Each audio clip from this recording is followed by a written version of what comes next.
এছাড়াও রব্বুল আলামিন এই আয়াতের মধ্যে ঘোষণা দেন লিতাসকুনু ইলাইহা।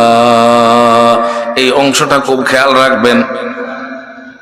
রব্বুল আলামিন ঘোষণা দেন যে আমি তোমাদের মধ্য থেকেই তোমাদের স্ত্রী, জীবন সঙ্গিনী, অর্ধাঙ্গিনীদেরকে বানিয়েছি যাতে করে তোমরা তাদের কাছে গিয়ে প্রশান্তি লাভ করো, শান্তি লাভ করো। সারাদিন ড্রাইভার সাহেব গাড়ি চালান, ব্যবসায়ী সারাদিন ব্যবসা বাণিজ্য বিজনেস নিয়ে ব্যস্ত, অনুরূপভাবে কৃষক ধান কাটা, ধান লাগানো ইত্যাদি নিয়ে ব্যস্ত। বিভিন্ন কাজে বিভিন্ন জন সারাদিন কষ্ট করে, কেউ রিক্সা চালায়, কেউ মাটি কাটে, কেউ মাছ ধরে বিক্রি করে। কতজনের কত ধরনের পেশা। এই সব পেশায় সারাদিন থাকতে থাকতে ক্লান্ত হয়ে যায়, অশান্ত হয়ে যায়, আর কিছু ভালো লাগে না। রব্বুল আলামিন বলেন অসুবিধা নাই, ক্লান্ত হয়ে গেছো, বাড়িতে চলে যাও, ব্যবস্থা করে রেখেছি। লিতাসকুনু ইলাইহা, যাতে করে তাদের কাছে যাওয়ার পরে প্রশান্তি লাভ করো। সুবহানাল্লাহ। তাহলে রব্বুল আলামিন নিজেই বলে দিলেন যে আমি প্রশান্তি লাভের জন্য, শান্তি লাভের জন্য তোমাদের স্ত্রীদেরকে, জীবন সঙ্গিনীদেরকে তোমাদের মধ্য থেকেই বানিয়েছি। এটা আমার কথা না, আল্লাহর কথা, আল্লাহর কথা। এবারে আমার প্রশ্ন, এরকম বুজুর্গ আজকাল কয়জন আছেন যারা সারাদিন বাহিরে ক্লান্ত হয়ে ঘরে যাওয়ার পরে প্রশান্তি লাভ করেন? এই দলটা একবারে ছোট্ট, নির্বাচনে দাঁড়াইলে একবারে কোনো নাম্বার ছাড়া ফেল করবে। বুঝতে পারছেন? আল্লাহ, খুব কম মানুষ এমন পাওয়া যাবে যারা সারাদিন বাইরে কষ্ট করে আর ঘরে যাওয়ার পরে যখন সালাম দিয়ে ঘরে ঢুকে আসসালামু আলাইকুম ওয়া রাহমাতুল্লাহ, তখন একটা মুচকি হাসি দিয়ে জবাব দে ওয়া আলাইকুমুস সালাম। আর যাওয়ার পরেই গামছা, যদি কেউ আশপাশে না থাকে, শাশুড়ি ননদ এরা না থাকে, তাইলে এবার গামছা দিয়ে নিজেই মুখটা মুছে দে। এরকম কয়জন আছে? যাওয়ার পরেই পানি গ্লাস হাতে নিয়ে যে পানি পান করো, অনেক কষ্ট করে এসেছো, এরকম কয়জন আছে? তাহলে রব্বুল আলামিন ঘোষণা দিলেন লিতাসকুনু ইলাইহা, এ পুরুষের দল তোমাদের জীবন সঙ্গিনীদেরকে তোমাদের মধ্য থেকেই বানিয়েছি। আর বানানোর কারণ হলো যাতে তোমরা তাদের কাছে গিয়ে প্রশান্তি লাভ করো, শান্তি লাভ করো। কিন্তু এখন দেখা যায় লাভ করে অশান্তি। এখন সমাধান কি? সমাধানের এক পদ্ধতি হলো, এটা বললে তো আবার মা বোনেরা গুসা হয়ে যাবে, রাগান্বিত হয়ে যাবে, এটা বুঝানোর জন্য বলতেছি। এখন এই কথা শোনা বন্ধ করবেন না, আমি আরো আলোচনা করব, আপনাদের ব্যাপারও সামনে আসতেছে, এই জন্য কেউ রাগান্বিত হবেন না। একটা পদ্ধতি তো হলো, যেমন এখানে মাইক্রোফোনটা দেওয়া হয়েছে কিসের জন্য? চারিগ্রাম স্মৃতি সংসদ বহু টাকা ব্যয় করে আজকের এই আয়োজন করেছে, আওয়াজ দূর দূরান্তে যাতে পৌঁছে যায়, এই জন্য এই মাইক্রোফোনের ব্যবস্থা। এখন যদি এটা আওয়াজ না পৌঁছে তাহলে কি করবে?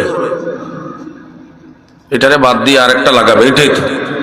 বাড়ির যদি আবার এই পলিসি অ্যাপ্লাই করতে যান যে আমি তো শান্তি পাইতেছি না, কোরআনের আয়াতে 30 নম্বর সূরা সূরাতুর রুম এর 21 নম্বর আয়াতে রব্বুল আলামিন ঘোষণা দিলেন শান্তি লাভের জন্য বানিয়েছি, আমি লাভ করি অশান্তি। মাইক ফাটাই দিতাম, আল্লাহর হাওলা। এই পলিসি অ্যাপ্লাই করলে শান্তি হবে না অশান্তি? আরো বড় অশান্তিতে পড়ে যাবেন। এই জন্য এই পলিসি অ্যাপ্লাই করবেন না। তাহলে কি করব? সামনে ইনশাআল্লাহ আলোচনা করছি। এর আগে খুঁজে বের করি কারণ কি, কেন অশান্তি পাই। আল্লাহ বলেন প্রশান্তি লাভের জন্য বানিয়েছি, আর প্রশান্তির ঔষধ রব্বুল আলামিন নিজেই দিয়ে দিয়েছেন।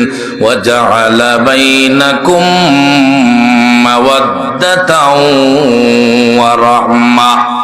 রব্বুল আলামিন বলেন আর আমি স্বামী আর স্ত্রী, তোমরা তোমাদের স্ত্রীদের মধ্যে ভালোবাসা, প্রেম, মহব্বত সৃষ্টি করে দিয়েছি। দিয়েছেন না দেন নাই?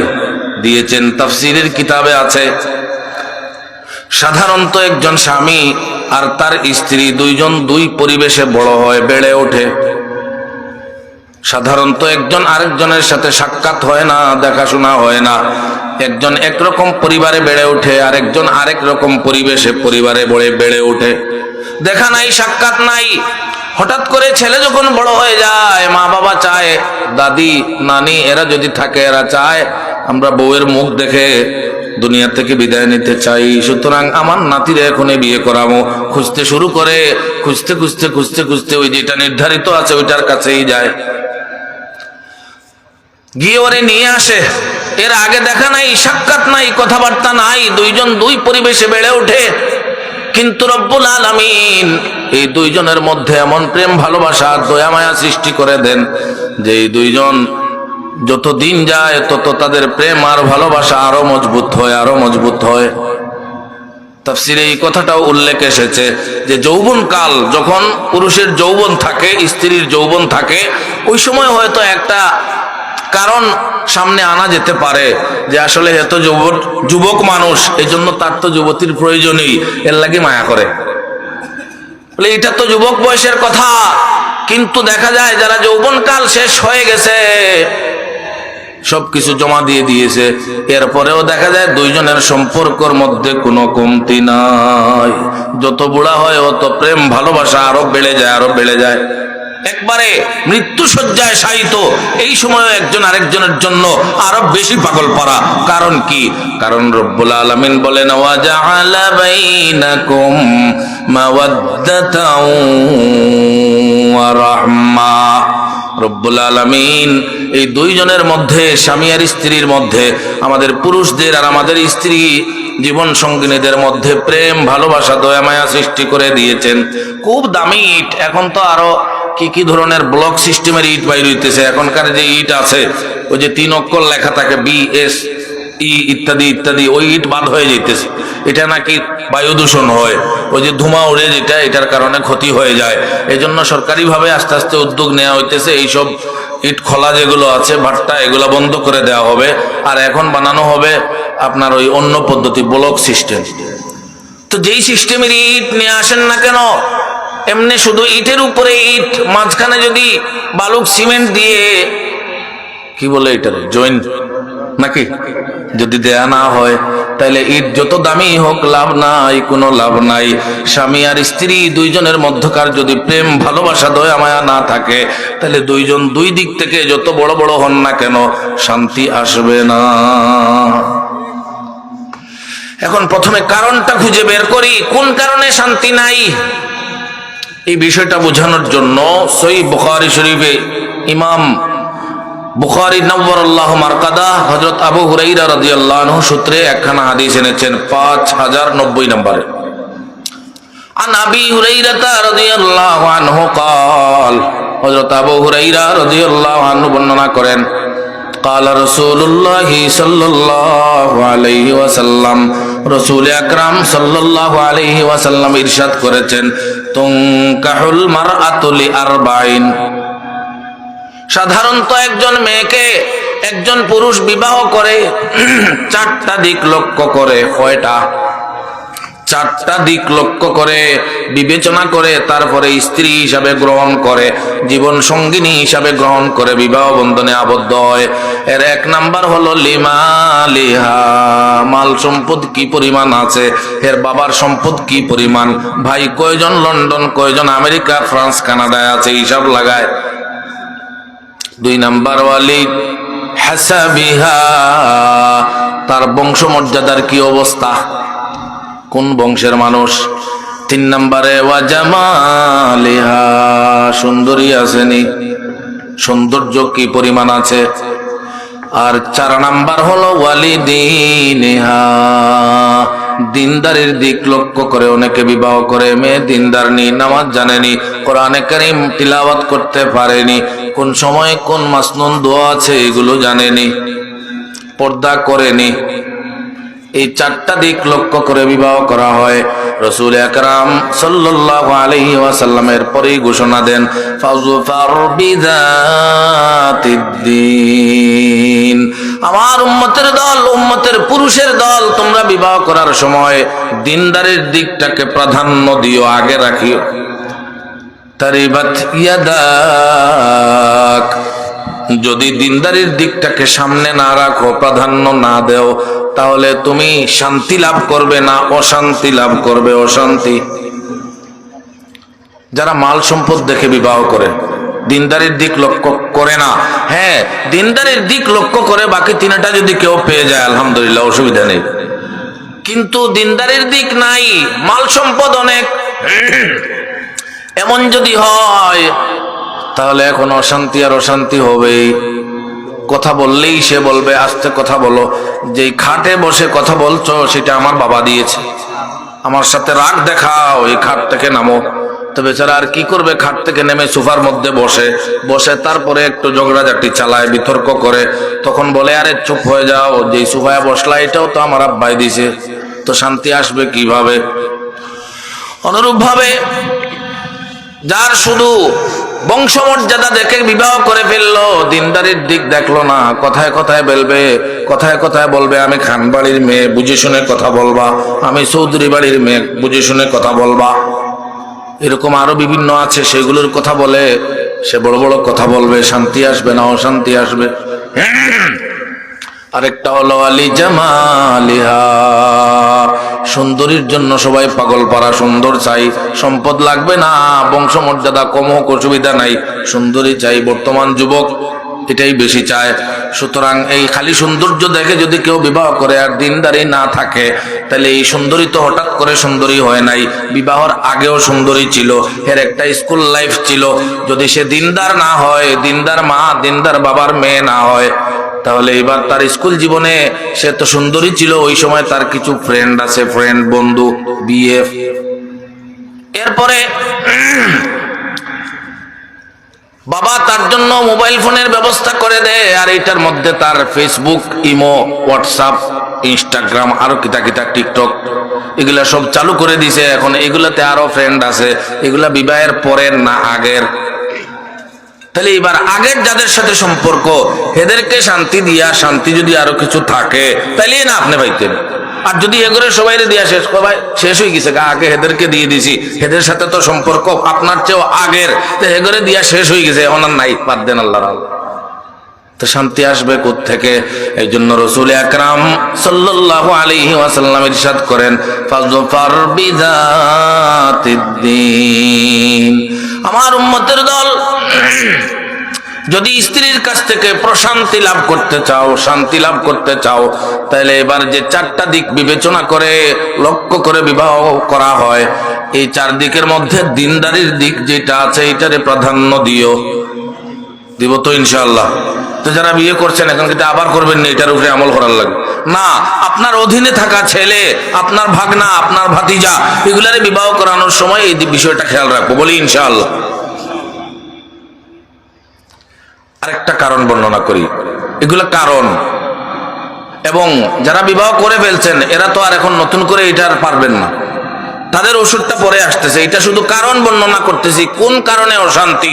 অশান্তির এক কারণ হলো খালি মাল দেখে বিবাহ করে, দিনদারি দেখে না। আরেক কারণ শুধু বংশমর্যাদা দেখে বিবাহ করে, দিনদারি দেখে না। আরেকটা বিষয় হলো শুধু সৌন্দর্য দেখে বিবাহ করে, দিনদারির দিক লক্ষ্য করে না। এগুলো কারণ। আরেকটা কারণ বর্ণনা করি, সহিহ বুখারী শরীফের 304 নম্বর বর্ণনা, নবী সাঈদ আল খুদরি রাদিয়াল্লাহু আনহু قال, হযরত আবু সাঈদ খুদরি রাদিয়াল্লাহু আনহু বর্ণনা করেন, খারাজা রাসূলুল্লাহ সাল্লাল্লাহু আলাইহি ওয়াসাল্লাম ফি আদহান আও ফিতরিন ইলাল মুসাল্লা। হযরত রাসূল মকবুল সাল্লাল্লাহু আলাইহি ওয়াসাল্লাম এক কুরবানির ঈদ অথবা ঈদুল ফিতরে, রমজানের ঈদ, রোজার ঈদ, এই ঈদে ঘর থেকে বের হয়েছেন ইলাল মুসাল্লা। কোথায় যাচ্ছেন?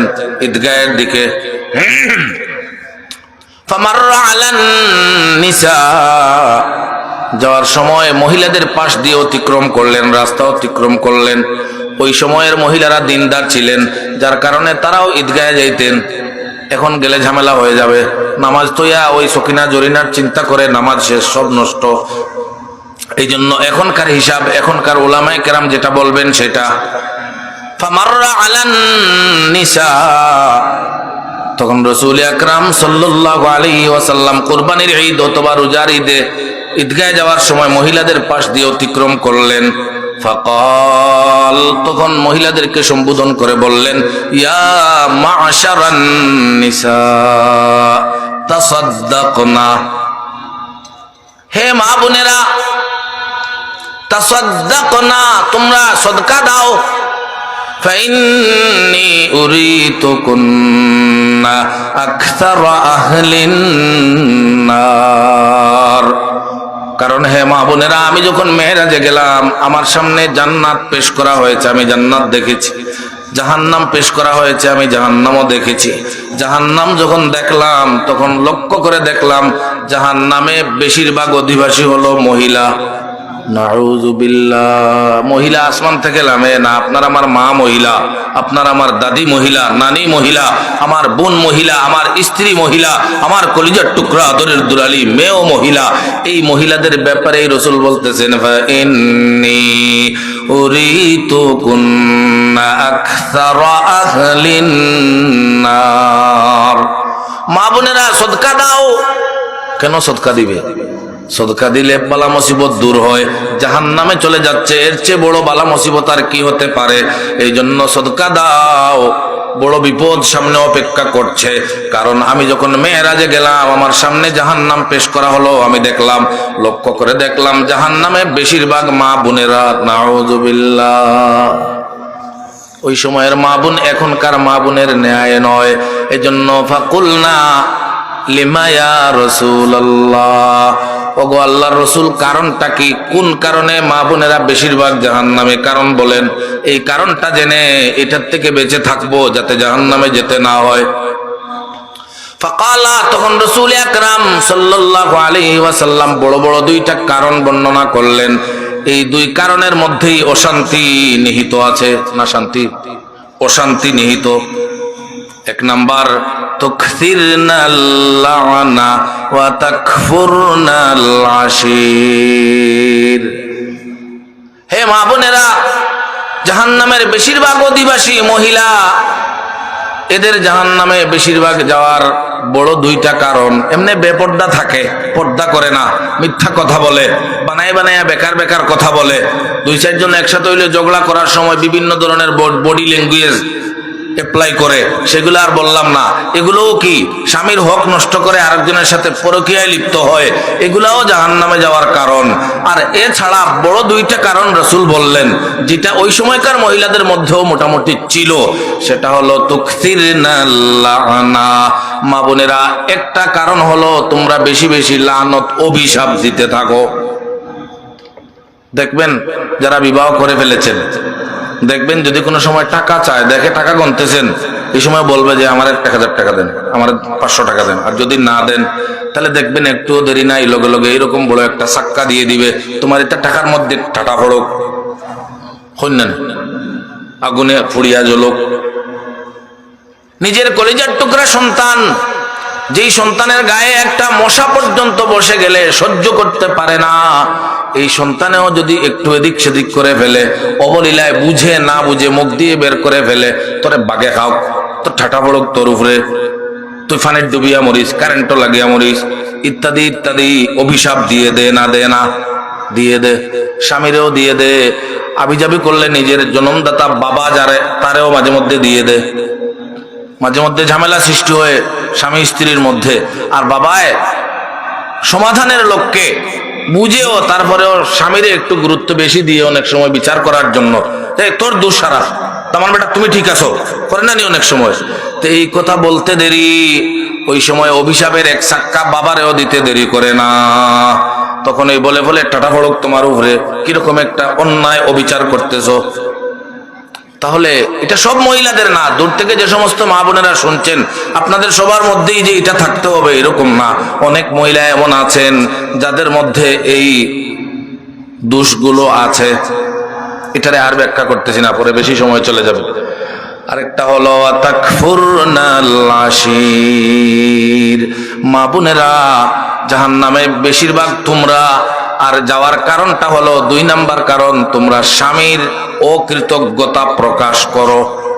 স্বামী বেচারা সারাদিন কষ্ট করে, কিছু টাকা পয়সা উপার্জন করে, আর উপার্জন করার পরে তোমার জন্য অনেক কিছু নিয়ে বাজার থেকে ক্রয় করে নিয়ে বাড়িতে আসে। আর মাঝে মধ্যে তুমি কিছু বিষয় বলে দাও যে আমার জন্য ক্রিম আনবা, আমার জন্য একটা স্যান্ডেল আনবা, আমার জন্য একটা এই আনবা সেই আনবা। আর স্বামী বেচারা মাছ বাজারে যখন ঢুকে দেখে রুজি করলাম 500 টাকা, মাছের দাম চায় 700 টাকা। এখন কিতা করতাম, মাথায় আর কাজ করে না। আবার মাছ না নিলে এটা ওটা একটা বদনাম যে অমুকের ভাবে টেকা নাই, মাছও আনতে পারে নাই। এখন কি করবে? আবার সন্তান সন্ততি এগুলো আবার নিরামিষ খাইতে চায় না, মাছ গুশ লাগবে। এখন করবেটা কি? বড় বিপদে পড়ে যায়। এই সময় মাথায় ভালো করে সব কিছু আর মনে থাকে না, ভুলে যায় অনেক কিছু। টুকটাক বিষয় 2 টাকার এক জিনিস, একটা আচার আনিও হয়ে দিছে, বার্মিস আচার। এখন এইটা বেচারা ভুলে গেছে, মাছ বাজারে গিয়া 2 টাকা তার কাছে ঠিকই আছে, কিন্তু আনতে পারে নাই। ঘরে যাওয়ার পরে 2 হাতে ব্যাগ, সবজি, এই সেই কত কিছু নিয়ে আসছে। একটু চুলকাবে এরকমও সুযোগ নাই, কারণ 2 হাতে এই ব্যাগ, এমনি এরকম করে চুলকায়। কষ্ট করে যখন ঘামতে ঘামতে বাড়িতে গিয়ে পৌঁছায়, ঘরে ঢুকে সব বাজারগুলো টান দিয়ে তার হাত থেকে নিয়ে গামছা দিয়ে মুছে দিবে, অথবা গামছা হাতে দিয়ে বলবে তুমি মুছে ফেলো, অথবা পানি 1 গ্লাস এনে দিয়ে বলবে পানি খাও, মনটা ঠান্ডা করো, একবারে ক্লান্ত হয়ে গেছো, এত খরচ একসাথে আনার কি দরকার ছিল। এইগুলো বলে না, উল্টা বলে আমার আচার কই। হাত থেকে রাখেও নাই, বলে আমার আচার কই।